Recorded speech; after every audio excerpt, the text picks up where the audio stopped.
consommateurs, un mot d'ordre s'impose. Se restreindre, n'ouvrez le robinet qu'après avoir enflammé votre allumette. Et fermez-le avant de retirer le récipient. L'eau qui bout à gros bouillon n'est pas plus chaude que celle qui frémit. Baissez donc votre gaz. Recouvrez vos casseroles et devenez ingénieux. Nettoyez fréquemment vos brûleurs. Sachez qu'une douche dépense 10 fois moins de gaz que 20. Ne laissez pas brûler des veilleuses inutilement. À l'effort du mineur doit correspondre à l'effort du consommateur. Surveillez votre compteur. Bonjour mesdames, bonjour messieurs. Je vous rappelle que vous ne serez jamais déçus si vous faites confiance à la pile Mondaire. La pile Mondaire ne suit que sur Il y a un an, le maréchal Pétain, accompagné du président Laval, arrivait à Mont-Loire, où il devait être reçu par le Führer. Martin!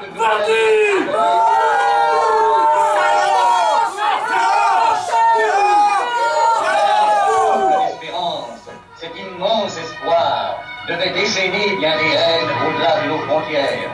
Contre des officiers de l'armée d'occupation, des coups de feu ont été tirés. 2 morts. 50 Français ont ce matin payé de leur vie ces crimes sans nom.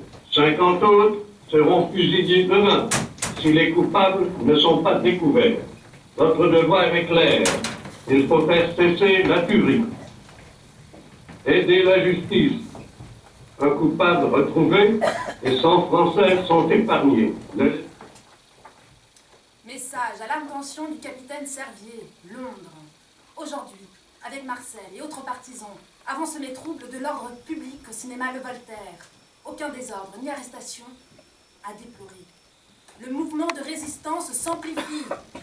Vive De Gaulle! Monsieur le commissaire, je me suis rendu le lundi 21 novembre au soir à la projection du film Le Corbeau au cinéma Le Voltaire rue Chapuis. La diffusion des actualités de guerre a été troublée par un terrible chalut. L'intervention bienveillante d'un membre de la milice n'a pas permis d'arrêter le coupable. Ce fauteur de troubles se nomme Marcel Loga et demeure aux 2 rue Chapuis. Je l'ai reconnu. C'est un voisin sympathisant gaulliste notoire. Voilà. Maintenant, vous savez où chercher. C'est par égard pour le maréchal que je me décide à faire cette déclaration. Vu mon âge et tenant à ma tranquillité, j'aime mieux ne pas me faire connaître. Sans que vous ferez le nécessaire, je ne crois pas utile de prévenir les Allemands.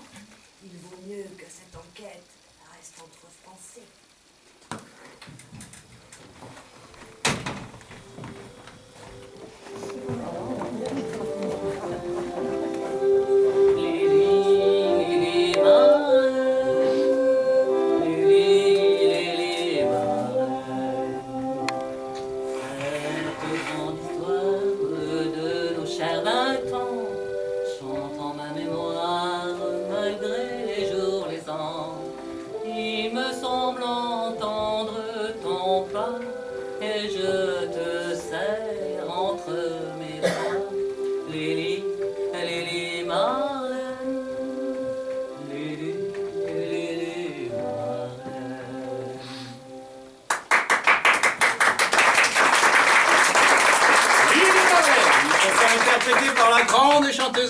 Suzy Soulidor, un grand merci, Suzy. Merci, Jean. Et une grande pensée pour tous nos travailleurs partis en Allemagne. Dites-moi, Suzy, tant que nous sommes entre nous, que pensez-vous des ragots disant que vous n'êtes qu'une pâle imitation de la chanteuse comédienne Corinne Lucher? Soyons sérieux, Jean. Bien que je l'admire énormément, il y a entre Corinne Lucher et moi-même un énorme fossé. Et cela s'appelle le talent. Nous la recevrons en quelques jours. Et c'est sur une note optimiste que se termine votre émission, Ceux du Stalag, avec Camélia, n'est-ce pas, Suzy? Oui, Jean. Camélia vous informe. La séduction d'un visage dépend plus de sa grâce et de sa beauté que de la régularité de ses traits. C'est pourquoi les femmes soucieuses de leur charme apprécieront la nouvelle Camélia, qui le conserve confort, sécurité et teint clair. En vente dans toutes les pharmacies, drogueries et herboristeries, au rayon hygiène. Camélia, la serviette hygiénique idéale. Restez avec nous pour votre émission à travers la presse et la radio de France, mais surtout, n'oubliez pas. Et ça fait d'excellents français, d'excellents. Et tout ça fait de mauvais français, pour lesquels il n'est que le porte-monnaie. Faut savoir être opportuniste.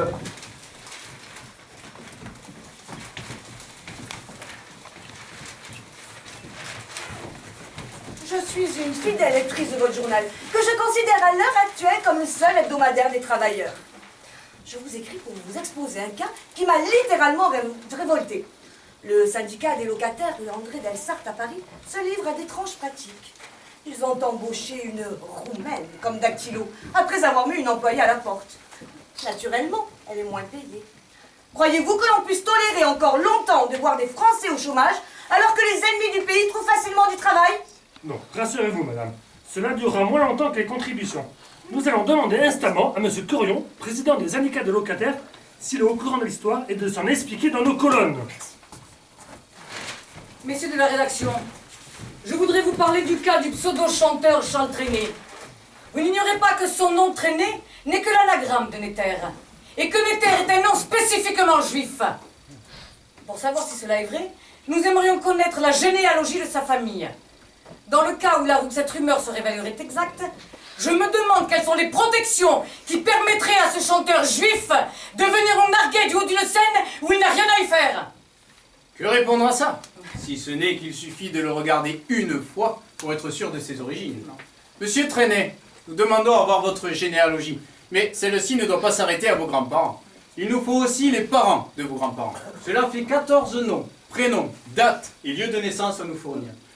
Nous ne mettons pas en doute votre bonne foi, mais vous savez qu'il est médicalement prouvé que le sang arien n'a rien de commun avec le sang juif. Seriez-vous prêt à faire une prise de sang afin de prouver qu'il n'y a pas de maquillage dans ces noms, contrairement à votre chevelure blonde qui nous paraît si bien oxygénée? Monsieur Trenet, vous avez la parole. Mon fils est prisonnier depuis bientôt 1 an. Dans une lettre, il me réclame des vêtements. Je me suis rendue à la mairie du 19e pour réclamer des bons d'achat. Ça fait 2 mois que j'attends. Pourriez-vous rappeler ces messieurs à l'ordre? Nous exigeons ici, par cet article, que les bons d'achat pour les prisonniers bénéficient d'un droit de priorité. Au fait, en ce qui concerne la mairie du 19e, où en sont les accusations de fraude portées à l'encontre de l'attaché municipal, M. Masmonteil? Monsieur le maire pourrait-il nous éclairer? Messieurs de la rédaction, je vous signale qu'à Goussainville, l'ex-directeur de l'école des garçons est franc-maçon. Il a été chassé de son poste il y a 2 mois. Mais voyant que la police ne s'occupe pas de lui, il continue d'habiter son logement de fonction et utilise toujours sa voiture. Cela va-t-il encore durer longtemps? Patience, patience. Au pilori va débuter prochainement la publication des francs-maçons mises au bas de la fonction publique par le maréchal, avec adresse et profession. Cette première liste sera éditée de telle sorte que chaque personne pourra la découper pour en faire une brochure. Messieurs, habitant la petite commune de Sesco, dans les Basses-Pyrénées, je m'insurge contre une famille qui trafique la vente d'oie. En effet, elle vend aux familles les plus riches et ceux qui n'ont rien doivent s'en passer. Que me conseillez-vous? Chère électrice, dommage que vous n'ayez pas cité le nom de la famille concernée. Vous auriez gagné beaucoup de temps. Nous vous conseillons de joindre au plus vite les services du ravitaillement qui pourront demander quelques explications à ces mauvais Français. Messieurs, suite aux divers avis et incitations à la dénonciation que vous avez publiés un peu partout, c'est en tant que bonne Française que je me sens obligée de vous contacter aujourd'hui. Ayant entendu que vous êtes disposé à payer jusqu'à 1 million pour des renseignements, je voudrais savoir comment vous payez. Je vous dis de suite, si sans monnaie de Bosch, eh bien votre million, c'est 0. De plus, je voudrais avoir la certitude d'être payé, car avec votre système, tout n'est que mensonge et mauvaise foi. C'est à croire que vous avez placé à la tête de tous vos services soit des incapables, soit des fripouilles. Je constate que vous êtes plein d'égards pour les Boches. qui nous pille, nous affame et nous assassine. Combine, marché noir, vie chère, bas salaire, travaux forcés, prison. Le voilà, votre ordre nouveau. Nous allons devenir plus boches que les boches. Vivement que tout ce beau monde paye pour leurs crimes. Et vous avec. J'espère juste d'être ce jour-là parmi vos bureaux. Soyez assurés que le châtiment arrive. Vous aurez beau nier, vous vous cachez comme des rats. Vous ne pouvez pas vous échapper. Recevez, messieurs, mon profond. Juin 1942. Oui, mon amour. 16e lettre que je t'écris. Et toujours pas de réponse. Mais comme tu vois, je ne perds pas espoir. Je me dis, qu'un de ces jours, j'en recevrai bien une de toi chez moi quand je vois tout ce courrier qui arrive au secrétariat chaque semaine. En ce moment, en plus de mon travail au secrétariat, je remplace ma sœur à l'hôpital pour quelques heures de ménage. Tu ne le sais pas encore, mais Pétain a tenu à remettre à l'honneur la fête des mères. Non seulement pour remercier les femmes de leur courage en ces temps difficiles, mais aussi pour ressouder les familles. On a bien besoin. Certaines familles sont déchirées par les séparations et d'autres se déchirent entre elles par jalousie ou cupidité. Je pense que tu es loin de t'imaginer tout ce qu'on nous reçoit ici.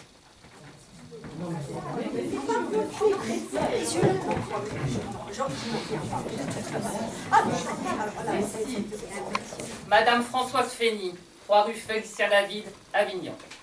Messieurs, je loge dans mon établissement depuis décembre 1940 Madame Valentine Alexandre et son fils Pierre de 19 ans. Voici plusieurs mois que celui-ci est amoureux de ma fille et a réussi à la séduire. Il est de plus en plus empressé vis-à-vis d'elle. Mais je n'ai pas de très bons renseignements sur ce jeune homme. Pour ne pas faire son service de travail obligatoire, il a brûlé son ordre de départ.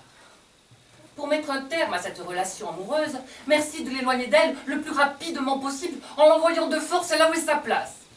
En Allemagne, travailler pour la patrie. Monsieur, je viens dénoncer quelqu'un qui fait du marché noir. Ma sœur Louise, elle a vendu un jambon pour Paris à 500 francs le kilo. Et elle en a un second qui va partir pour un restaurant à Bordeaux à 1800 francs les 5 kilos. Ici, chez nous, il y a des étrangers de Bordeaux et Paris qui viennent acheter. C'est à qui paiera le plus cher. Certains, comme ma sœur, en profitent. D'autres qui n'ont rien, comme moi, se serrent la ceinture.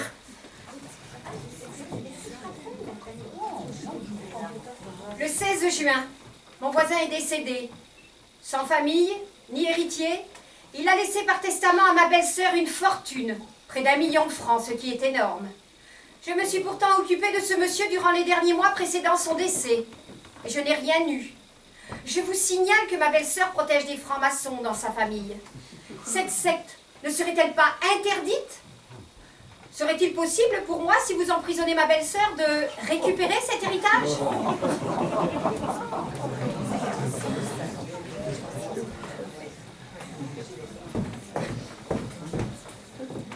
Monsieur, je vous écris aujourd'hui pour vous signaler les enfants de mon second mari, le dénommé Maurice Cornet, âgé de 26 ans, et sa sœur, Adèle Cornet, 25 ans. Ils vivent avec nous, tels deux parasites, depuis la débâcle de 1940, au 7 rue de Rouen à Lyon. Vous savez, monsieur le commissaire, en prenant le mari, eh ben, j'ai été obligée d'accepter aussi sa progéniture. Ces jeunes me font peur, car ce sont de communistes. Ils cachent des tracts dans leur chambre et les distribuent. À cause de mes opinions politiques, nous prenons souvent le bec à ce sujet. Me rendez-vous compte, monsieur le commissaire, que je ne peux même plus parler librement chez moi? Il y a aussi 2 revolvers, un 6 mm 35 et un 7 mm 65. Ces 2 armes sont cachées dans la boîte de sucre qui se trouve dans notre cuisine sur la 2e étagère, celle avec le papier bleu. Et je précise bien que ni moi ni mon mari n'avons aucune sympathie pour le défunt parti bolchevique et qu'il est difficile de vivre en se disant que l'on pourrait être inquiété par les Allemands à cause de ces 2 bolcheviks. Aussi, je pense qu'il est normal que le fils et la fille de mon second mari soient arrêtés le plus vite possible. Tant sur votre discrétion vis-à-vis de mon mari et souhaitant rapidement retrouver paix et quiétude au sein de mon logis, recevez, monsieur le commissaire, mes plus sincères salutations. Et tout ça, ça fait d'excellence, d'excellence. Et tout ça, ça fait de mauvais Français, pour lesquels il n'est que le porte-monnaie. Faut savoir être opportuniste, afin de sauvegarder ses petits intérêts. Et ils se sont mis à grands coups fléchis au régime collaborationiste. Bien sûr maintenant, ça devient gênant, car tout de même, ces saletés-là, quoi qu'on puisse dire, ça ne s'oublie pas. Ici, et vous verrez, vous serez très bien. D'accord? N'hésitez pas. Si vous avez besoin de quoi que ce soit, mademoiselle Horvitz finit son ménage en haut, donc n'hésitez pas. Ah, je l'aime bien cette petite. Vous y allez, hein, c'est bon. Monsieur le préfet, il serait obligatoire de faire un bon nettoyage dans notre hôpital de Pau. L'infirmière-chef, Christiane Dubreuil, est une femme dangereuse pour la société. Elle fait de la propagande gaulliste, antigouvernementale contre le maréchal Laval. Elle tient des paroles défaitistes, contagieuses et irrespectueuses. Cet individu est une anormale, une déséquilibrée héréditaire, amorale et d'un exemple néfaste. Sa morale est dégoûtante. Elle a fait de son bureau un cabinet d'avortement pour ses amis. Ah, puis alors avec ses amis, elle se saoule à l'éther. Et puis après, elle est d'une rudesse, mais méchante avec les malades. Sa conduite est dégoûtante. Elle se rend coupable de vol de lait au profit de son amant. Oui, et je l'ai vu avec le cuisinier communiste craché dans les marmites de la cuisine. Non mais faites une enquête, monsieur le préfet, et vous aurez la vérité. C'est un scandale, une conduite aussi dégoûtante. Et quand on a un emploi aussi public, on fait attention. Sachez toutefois qu'il y a dans le service d'autres infirmières qui seraient prêtes à prendre de suite sa place de chef.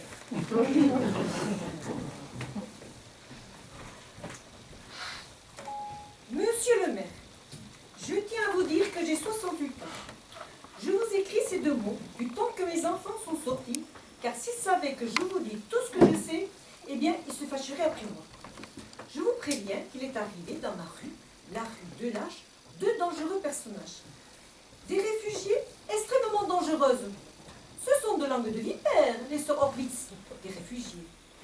Veuillez prévenir tous les gens de la population de se méfier d'elles s'ils ne veulent pas aller dans un camp de concentration. Elles sont amies avec des Allemands, rien que pour nous causer du tort. Elles leur disent du mal des gens que tout le monde estime, par haine et par jalousie. Il faudrait tout leur donner pour qu'elles puissent porter des chapeaux et de belles toilettes. Et en plus, un de leurs amis est parti en prison 3 jours pour vol. Et maintenant, monsieur le maire, voilà les personnages à qui vous avez affaire. Les sœurs Horvitz, elles vont à la messe, vont communier et font des bourgeons. Là voilà, j'ai terminé. Vous n'avez plus besoin de rien? Non, mademoiselle Horvitz, juste si vous pouviez me poster ceci. Et aussi m'allumer la radio. Bien sûr.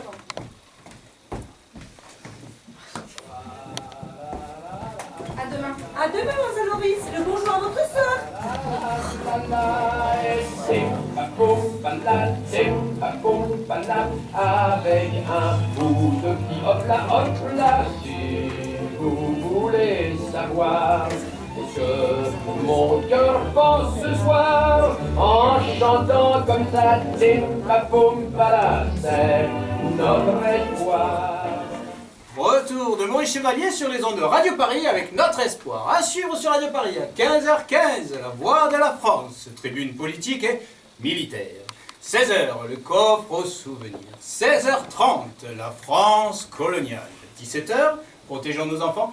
Et 17h15, trio plus 99, un si bémol de Schubert. De quoi passer un bon après-midi, mais tout de suite une page de réclame de Radio Paris. Comment arrêter la chute des cheveux et vous délivrer des pellicules? Il peut arriver à n'importe quel âge de perdre ses cheveux, mais la Civicrine peut vous aider. Grâce à ses 14 composants, il est mathématiquement prouvé que l'application journalière de la Civicrine sur le cuir chevelu favorise la repousse des cheveux et les fortifie. Retrouvez votre sourire et la joie de retirer votre chapeau. Faites-moi confiance, ce qu'elle a fait pour moi, elle le fera pour vous. Comment maigrir? Si une femme trop grosse ne prêtait qu'à rire, ce ne serait pas grave. Mais une femme trop grosse est une malade. Elle se fatigue vite, elle fait de l'essoufflement, des ballonnements, des vertiges. Ses jambes sont lourdes et enflées. Son visage est rouge et congestionné après les repas. Une femme trop grosse qui veut maigrir prend à chaque repas 2 comprimés d'antigraisse. Elle perd de 2 à 3 kilos de mauvaise graisse par mois et retrouve vite sa santé et sa ligne. Antigraisse, 23 francs 30 le tube pour un mois. Demandez formule F pour femme et H pour homme. Vous désespérez d'avoir du linge blanc. La blancheur de votre linge ne provient pas d'un frottage énergique qui use le linge. Abandonnez ce procédé aussi nuisible pour votre linge que fatigant pour vous. Employez la poudre de savon leveur, qui rendra à tout votre linge sa blancheur et aux couleurs l'éclat du neuf. Il suffit de faire tremper le linge au préalable, puis de le faire bouillir 1 quart d'heure dans la solution leveur. Votre lavage est terminé et vous n'êtes pas fatigué. Pour obtenir un rendement inégalable de votre ticket de savon, n'hésitez pas à faire votre prochaine lessive avec leveur. Un paquet représente une dose mensuelle de ça. Mettez-en moins, mais préparez-le bien. 5 minutes suffisent pour préparer un excellent banania. En ces temps de restriction, ce n'est pas le moment de gaspiller votre banania. Même à faible dose, banania sera encore meilleur s'il est bien préparé. Observez strictement le mode d'emploi qui figure sur la boîte. Aliments reconstituants à base de cacao, de farine de banane et de céréales. Nous vous rappelons que le banania est un produit rationné. Mia bon banania! Il faut bien qu'on le dise, c'est une scandale, une vraie scandale. N'en point porté, voilà qui scandalise. Il n'est qu'une gaine, et c'est la gaine scandale. Gaine scandale, soutien-gorge scandale, ligne idéale. 29 mai 1942. Il est interdit aux Juifs, dès l'âge de 6 ans révolu, de paraître en public sans porter l'étoile juive. Monsieur le commissaire, les filles du juif suédois Lidmenson de Versailles, âgées de 16 et 17 ans, se refusent à porter l'étoile jaune comme la loi le leur demande. C'est une étoile à 6 points, ayant les dimensions de la paume d'une main, en tissu jaune, et portant en caractère noir l'inscription « Juif ». Elle devra être portée par tous, bien visiblement sur le côté gauche de la poitrine, solidement cousue sur le vêtement. Ma lettre est anonyme et révoltée. Ma voisine Simone Viseur refuse de porter l'étoile jaune sous prétexte qu'elle est française. Pourriez-vous lui faire entendre raison? Des dérogations à la présente ordonnance peuvent être prévues. Adressez la demande au commandant du service juif allemand. 3 juin 1942, à monsieur le chef de la gendarmerie de Ginestas. Allez donc voir un peu ce qui se passe à Mailhac-sur-Rhôde. Vous ne serez pas déçus. Demandez aux gens ce qu'ils pensent de Rubinstein, tailleur juif nouvellement arrivé. Demandez, et vous verrez. Je ne croyais pas que ça serait si dur. Mais j'ai gardé la tête haute. J'ai bien regardé en face tous ceux qui détournaient le regard. C'est incroyable le nombre de personnes qui sont comme moi. Pas un seul moment je ne dois oublier qui je suis. C'est le plus difficile. 14 juin, à monsieur le chef du préfet. Allez donc voir un peu ce qui se passe à Mayotte. Demandez... Il y a un tailleur d'origine israélite. Il fait du marché noir tant qu'il peut avec sa maîtresse communiste, c'est une honte. J'espère que vous avez compris. Merci. Messieurs, je vous signale que 2 enfants juifs, oui, 2 enfants juifs d'environ 11 ans, habitant à Argenteuil au 28 avenue Maréchal Foch, ont déposé ces jours-ci sur les rails de chemin de fer des pierres et des gamelles dans l'espoir de faire dérailler un train de gauche. Tels sont leurs propos. Mais ils sont mal conseillés par 2 personnes. Leur propriétaire est M. Berthaud, habitant rue de l'Église, numéro 9. En effet, ceux-ci tiennent devant les enfants des propos désobligeants pour le gouvernement et pour les autorités allemandes. J'ai entendu M. Berthaud dire « Et si on déboulonnait les rails ?»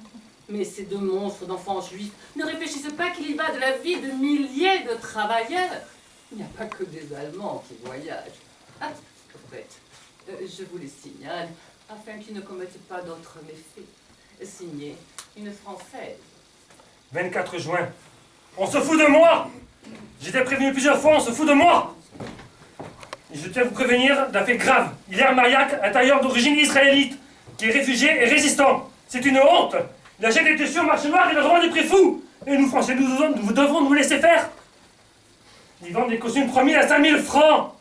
C'est le travail de Français qui vole tous ces étrangers! Et je dis pas ça parce que je suis aussi tailleur! J'ai déjà prévenu plusieurs fois, mais Je vois qu'il n'y a pas eu de suite. Alors attention, je tiens à vous prévenir. Si vous ne vous occupez pas de l'affaire, ce ministre Vichy directement que je m'adresserai. J'espère que vous avez compris. Au nom des Français, merci d'avance.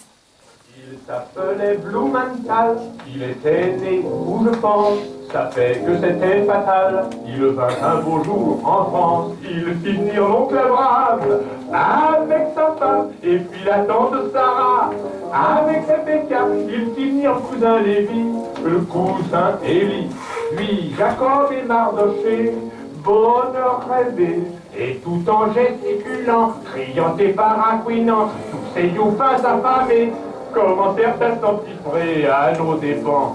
C'est normal, disait Blumenthal. Paris, 27 octobre 1942.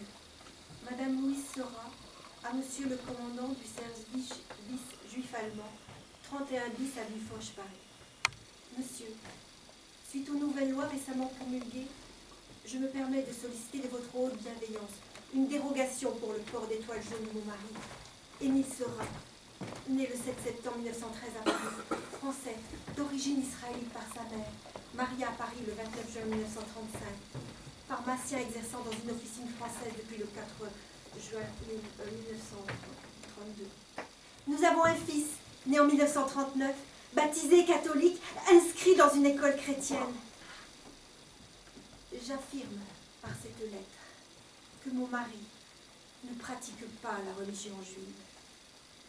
Dans l'espoir que ma demande de dispense d'étoiles sera accueillie favorablement, je vous prie de croire, Monsieur le Commandant, à mes plus respectueuses salutations. Beaucoup de Français, à rien, se lamentent pour le compte des Juifs et ont pitié d'eux et de la mesure nouvelle qu'on prend. Est-ce qu'il s'agit d'une mesure vexatoire ou au contraire d'une mesure qui vous paraissait s'imposer? Oh, mais il ne s'agit pas, le moins du monde, d'une mesure vexatoire ou délibérément vexatoire.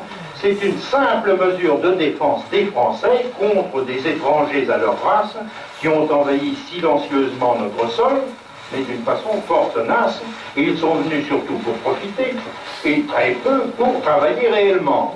Or, le mal vient de ce que les Français, dans leur plus grande partie, ne savent pas reconnaître les Juifs. S'ils le savaient, ils se tiendraient sur leur garde. C'est ce qui n'arrive pas. Il y en a qui le portent sur leur figure, mais enfin pas tous. Oh, peut-être 50%, mais les 50 autres pourcents sont très peu distinguables. Donc, la question ne se poserait pas si, par exemple, les Juifs avaient la peau bleue. Mais ce n'est pas le cas. Il faut donc qu'on puisse les reconnaître. Eh bien, on leur impose l'étoile de plomb. Ce n'est pas une très grave mesure, croyez-le bien. Les Juifs eux-mêmes arborent à chaque instant cette étoile de pion sur leur papier à lettres, sur leur boutique, sur leurs publications diverses. Et mon Dieu, ils en sont très fiers. Eh bien, chers auditeurs et chères auditrices de Radio Paris, se termine votre émission Place au Direct. Vous venez d'entendre, je le rappelle, un entretien exceptionnel accordé par Charles Laville, responsable de la section scientifique du comité d'études aux questions juives. Du spectacle, encore du spectacle et toujours du spectacle, avec aujourd'hui le résultat de notre concours de poésie. Oui, bonjour Jean. Bonjour Corinne. Et oui, chers amis, aujourd'hui nous accueillons la grande comédienne Corinne Luchel. Oui, bonjour à tous les auditeurs et auditrices de Radio Paris. Tour à tour, comédienne, peintre, chanteuse. Dites-nous, très chère, quelle Corinne recevons-nous aujourd'hui? La poète, Jean, la poète. Je vous remercie, Jean, de m'avoir demandé de venir lire à l'antenne le poème gagnant du concours Radio Paris. Et nous en avons reçu beaucoup. Oui, Jean, mais le poème gagnant s'intitule Trahison. C'est un poème qui dénonce tous les traîtres lâchement réfugiés à Londres. Trahison, par Hugues Boileau. Messieurs, quand votre pays, meurtri par la défaite, pour conserver son cœur, devait garder sa tête, vous avez, par orgueil et grande suffisance, semé le plus grand trouble au sein de notre France. Pétain avait pour vous, de Gaulle, un cœur de père. Il vous avait nommé son héritier, mais vous l'avez renié, bafoué, insulté. Alors, surtout, ne vous étonnez pas si en France, aujourd'hui, on vous appelle Judas. Merci pour ce grand moment, Corinne. Nous poursuivons avec Marie-Rose, n'est-ce pas, Corinne? Oui, Jean. Marie-Rose, il faut envoyer à l'école des enfants propres tous les jeudis. Donnez-leur une friction de Marie-Rose et ils n'auront jamais ni peau ni lampe. La Marie-Rose, c'est la mort. Parfumée des poux. Flacon ou comprimé, c'est la même efficacité. Hop. Marie-Rose. Marie-Rose. Et n'hésitez pas, Jean, à venir me voir sur la scène du théâtre de l'Odéon à Paris tous les soirs de la semaine à 21h, excepté le lundi. Oui, Jean. Dites-nous, très cher, que pensez-vous des ragots de la chanteuse Suzy Soulidor? Suzy qui?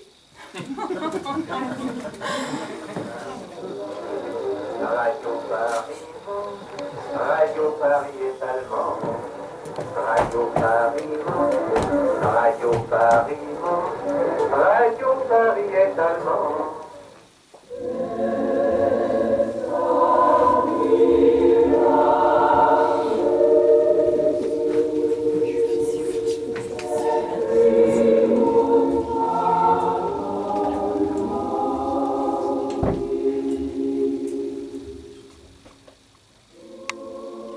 Madame Michel Cataldo, mère chrétienne de 6 enfants, 38 rue du 3e bataillon d'Afrique, Beaune. À Monsieur le commissaire général aux questions juives, à Vichy. Monsieur le commissaire, je me permets de m'adresser à vous pour vous demander s'il ne serait pas possible de protéger les familles chrétiennes des agissements d'intrigants anti-israélites. Dans notre ville, plusieurs foyers chrétiens ont été détruits par des juifs qui ont trouvé une situation lucrative en arrachant des pères à leurs enfants. Après une vie exemplaire, consacrée à un pénible travail pour élever ses 6 enfants, mon mari a été détourné de ses devoirs par une juive de mauvaise mœurs notoire, s'étant livrée à la prostitution clandestine. Non seulement le plus clair des ressources de la famille est englouti par cette femme, mais pour demeurer auprès d'elle, mon mari travaille de moins en moins. Ce n'est pas pour moi que je vous écris, mais pour mes enfants qui risquent de tout perdre. Ne vous serait-il pas possible de l'éloigner le plus possible? Dans un camp, par exemple. Je suis persuadée que mon mari redeviendrait le bon père, le bon époux, le bon chrétien qu'il a toujours été. Celle qui cause nos malheurs s'appelle Camille Battisti et elle habite à Beaune, rue du C, Cité Gatte, maison Aquaviva. Dans l'espoir qu'il vous sera possible de sauver une malheureuse famille, je vous prie d'agréer, monsieur le commissaire, l'expression de mon profond respect. 26 mars 43. Monsieur le commissaire, ce matin sont revenus de vacances en Suisse les petits Français de notre diocèse. Grâce à un élan de solidarité chrétienne sans précédent, ces petits malheureux ont pu, le temps de quelques semaines, oublier les difficultés quotidiennes du moment. Je puis vous affirmer, avec nom et adresse, que parmi eux, des enfants juifs ont pu bénéficier de ce privilège. Je vous signale aussi que le juif Salomon Breman, demeurant 3 rue de la Pépinière, a ainsi obtenu que son fils Samuel fasse partie de cette colonie. Comment ce monsieur a-t-il pu obtenir de telles faveurs? Ce jeune garçon tenait ses parents au courant de sa santé. Il aurait engraissé de 7 kilos, oui 7 kilos, durant son séjour. C'est ainsi que le lait, le beurre, les œufs, le miel, la confiture faisaient partie de ce repas quotidien. Et oui, comment a-t-il pu obtenir de telles faveurs, refusées à beaucoup de gens qui, parmi eux, fréquentent régulièrement notre paroisse? Si de telles choses se passent ici, elles doivent aussi se passer ailleurs. craignant une vengeance de ces gens pour qui une vie humaine ne compte pas. Je souhaite pour l'instant garder l'anonymat. Pour autant, je voudrais que vous me débarrassiez de cette mauvaise graine le plus rapidement possible. Dans cet espoir, veuillez agréer, monsieur le commissaire, mes sentiments dévoués.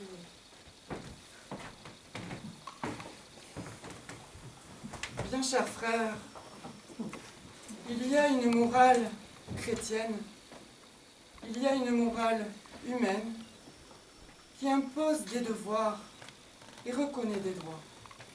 Ils viennent de Dieu, on peut les violer. Il n'est au pouvoir d'aucun humain de les supprimer.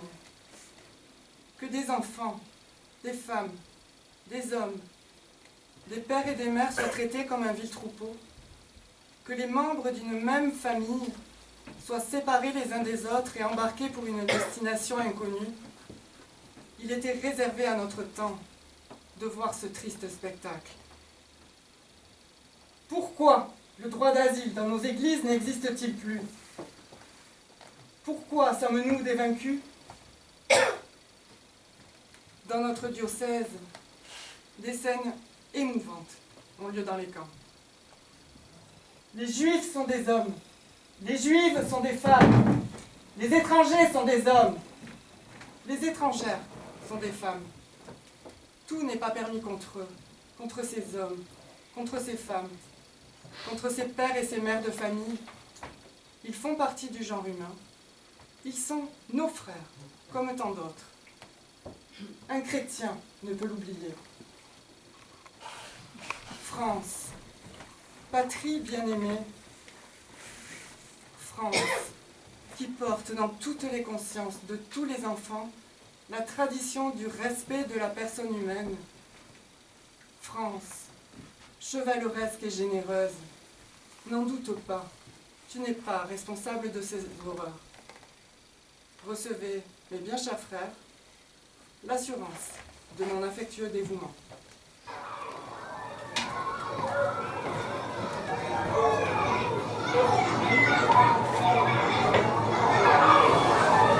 Taisez-vous!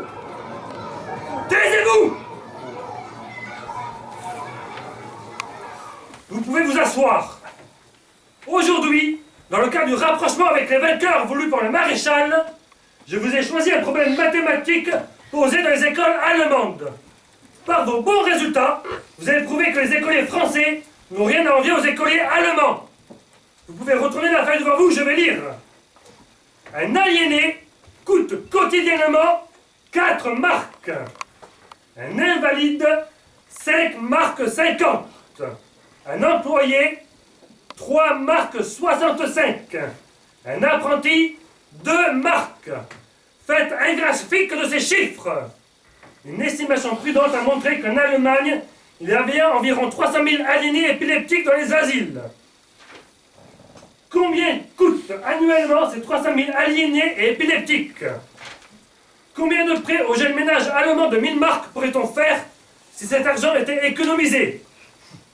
Vous avez 20 minutes.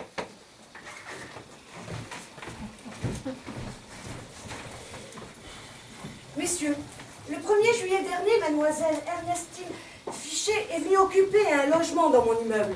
Jusqu'à fin août, elle a eu chez elle mademoiselle Rigaud, âgée de 19 ans, qui ne se livrait à aucun travail. Cette dernière avait comme amant un soldat allemand avec qui elle est partie fin août pour Nantes. Hier soir, sur Radio Paris, j'ai entendu qu'un militaire allemand avait été tué, justement, à Nantes. Je crois de mon devoir de signaler cette mademoiselle Rigaud. Elle pourrait peut-être faire partie d'une bande organisée chargée de séduire et d'assassiner les militaires d'occupation. Ce n'est là qu'une simple supposition de ma part. Aucun fait précis ne me permettant d'incriminer cette mademoiselle Rigaud.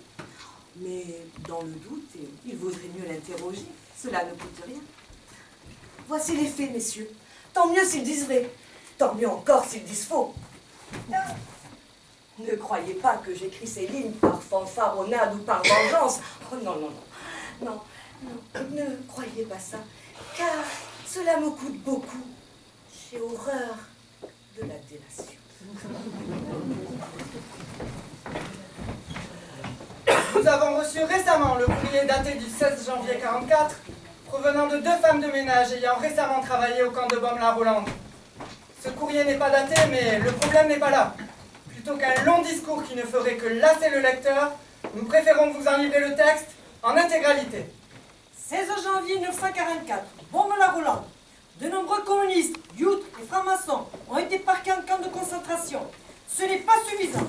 Nous demandons qu'un terme soit mis à leur arrogance, parce qu'en réalité, dans les camps de concentration, on fait une bas effrénée. Certes, il y a des bains brûlés, mais il y a aussi une complicité gaulliste venant des services de ravitaillement et des gardes chargés de la surveillance. Des faits? Mais en voici qui confirmeront nos affirmations, par exemple. Maître Furache, avocat youpin, a eu le culot de réveillonner dans les locaux même de la gestion en compagnie de 2 dames elles-mêmes youpines internées. Et pendant que le sort du réveillon, nous nous serrions la ceinture d'un cran, les communistes et les francs-maçons s'empiffraient de la dinde. Leurs noms, les voici. Le gros banquier Lazare, le docteur Haas, le pharmacien Lévy, car ces internés sont riches, très riches, avec les poches bourrées de billets, l'internement du bon. Maintenant, voici 2 menus comparatifs. Premier menu, menu des riches internés. Petit déjeuner, chocolat au lait. Déjeuner, thon à l'huile, une grosse portion. Rose beef, pommes frites, fromage blanc, pommes. 3 par personne. Café. Menu gardien du même camp. Petit déjeuner, rien. Déjeuner, soupe, pâtes, confiture. N'est-ce pas révoltant? N'est-il pas inconcevable que certains hors-la-loi jouissent d'un régime alimentaire dont nous avons perdu jusqu'au souvenir? Et le soir au camp, on fait du théâtre. Et pendant l'entracte, on distribue à chaque spectateur crème au chocolat et petits gâteaux. Quand on parle de nous bas effrénés, on ne fait pas semblant. Nous demandons qu'une enquête soit faite à ce sujet. Nous exigeons que cesse ce scandale. Les chefs du camp ignoraient-ils ce qui se passe chez eux? Monsieur le commissaire! Monsieur le commissaire! Je désire garder l'anonymat et c'est pour cette raison que je n'ose donner mon nom ni mon adresse, ayant peur de ce triste individu que je viens vous dénoncer. C'est un nommé Perrier, Georges Perrier, P-E-R-R-I-E-R, né le 14 décembre 1909 à Paris. Il est domicilié au 78 rue Vieille du Temple. Repris de justice, dangereux, interdit de séjour, plusieurs fois condamné, communiste notoire. Il est rentré à son domicile à Paris depuis dimanche dernier pour commettre un attentat. Il serait utile de l'arrêter le plus tôt possible et d'envoyer au moins 2 inspecteurs car il est dangereux. Dans l'intérêt national, il faut mettre cet individu le plus vite possible sous les verrous. Signé un bon Français. J'ai oublié. Signalement. Petit, brun, petite moustache.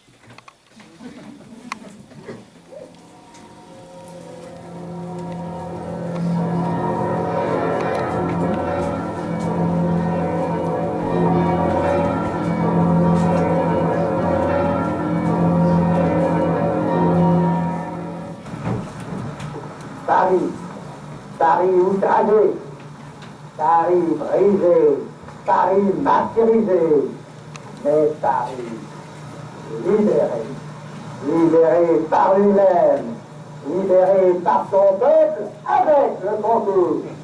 Les armées de la France avec l'appui et le concours de la France tout entière.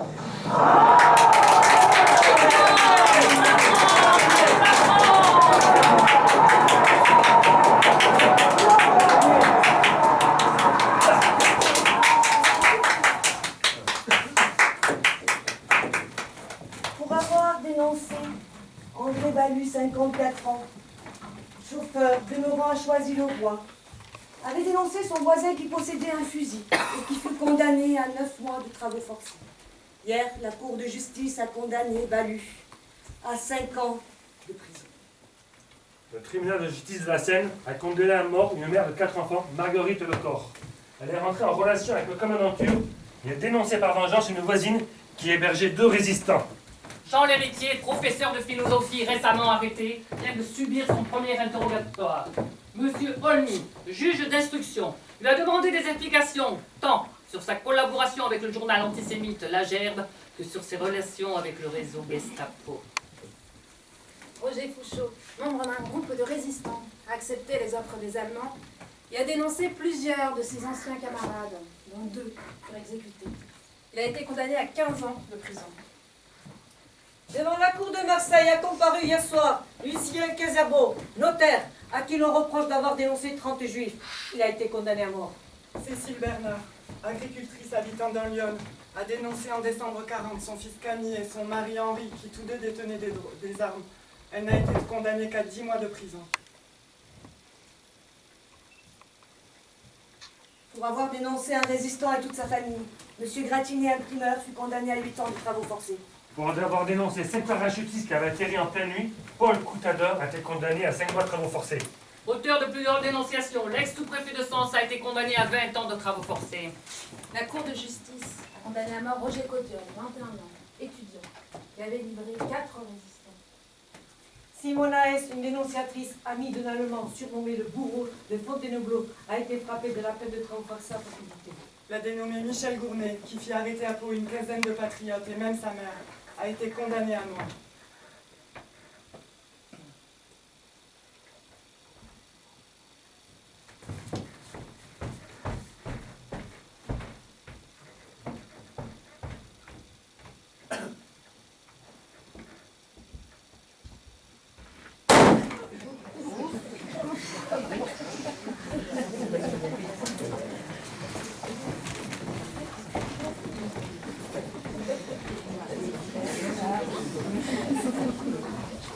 Juillet 1945.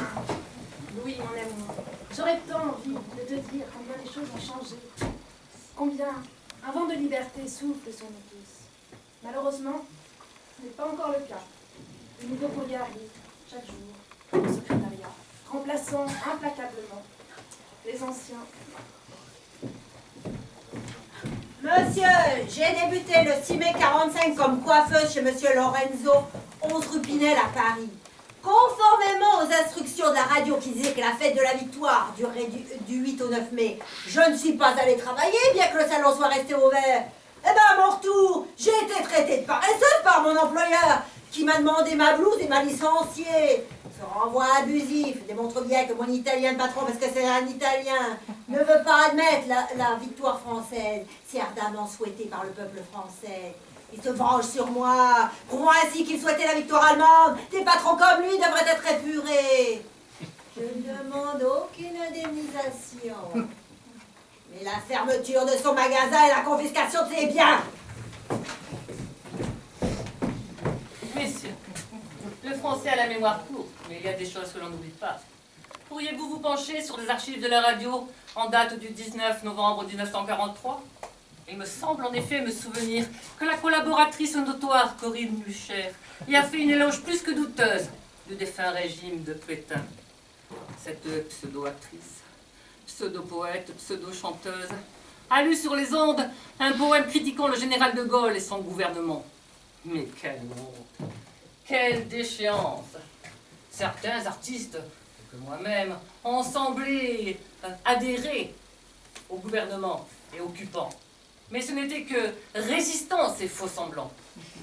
D'autres, au contraire, comme cette Corinne Lucher, appâtée par l'argent et la célébrité, ont adhéré de leur plein gré et collaboré avec une ferveur sans pareille. Elle, qui me semblait si pure, ne mérite qu'une chose, être épurée. Signée une patriote de toujours qui demande justice. Pourtant, la chemise de lettres s'entasse encore sur les étagères. Elle n'a craqué, menaçant de s'ouvrir à la moindre occasion. Jaune pour les juifs, rouge pour les communistes et les politiques, ou bleu pour les commerçants. Aujourd'hui, que tout cela se termine, je puis t'avouer sans crainte la vérité.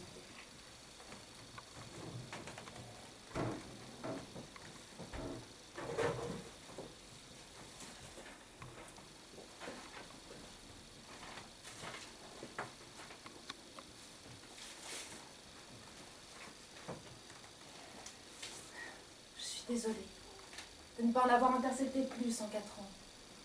Mais je devais faire attention à ne pas me faire remarquer. J'ai essayé de cacher tout ce que j'ai pu cacher. Pour dissimuler et d'en détruire le plus possible. Malheureusement, je n'ai pas pu tout cacher. Je m'aperçois aujourd'hui que j'aurais pu en faire plus. Hélas, c'est trop tard.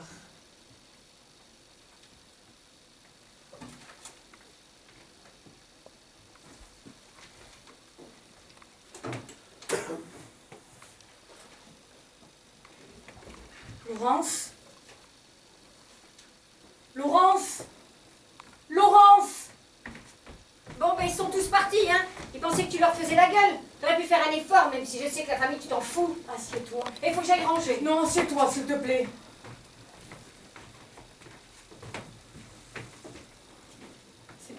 C'est mamie? Oui, range cette photo. Non, mais... Et ses cheveux? À la Libération, il ne faisait pas bon avoir travaillé avec les Allemands, de près comme de loin, tu sais. Elle n'a rien dit? Mais dire quoi? Regarde tous ces gens autour. Tu crois qu'ils prenaient toujours le temps d'écouter? C'était la honte pour la famille. Elle n'a jamais rien dit? Elle nous a jamais rien expliqué? Depuis tout ce temps? Bien, tu la connaissais. Puis, si tu avais des choses à nous demander, il fallait descendre. Bon, écoute, je vais pas te raconter une histoire. Hein. Je vais te raconter son histoire.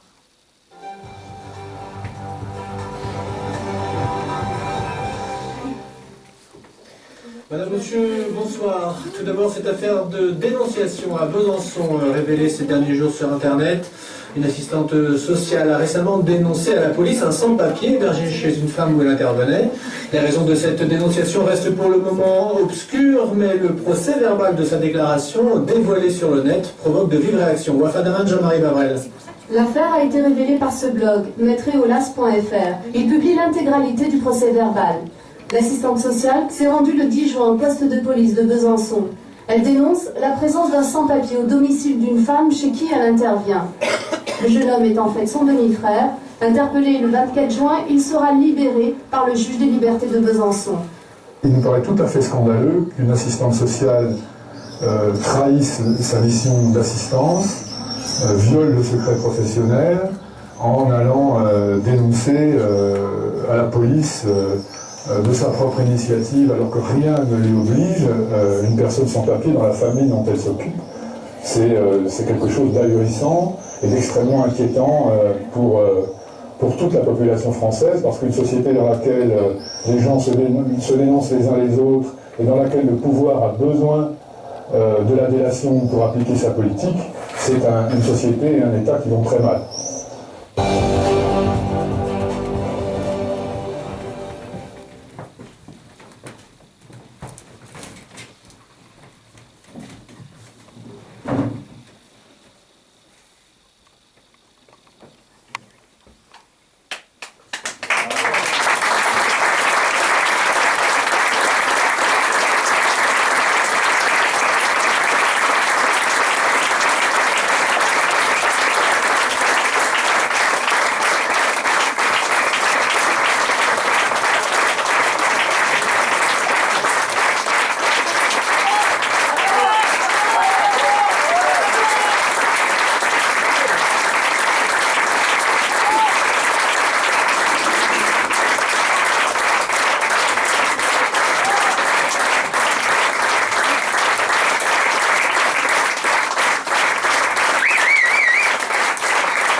en collaboration étroite avec Monsieur Durosier.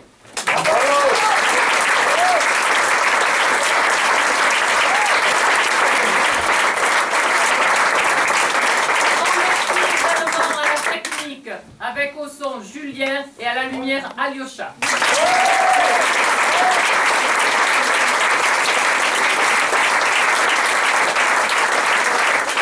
Merci également à Claudie Amal Amalia et Dominique pour nous avoir supportés dans tous les sens, d'ailleurs, du terme, hein, et pour nous avoir donné de précieux conseils pour jouer cette pièce.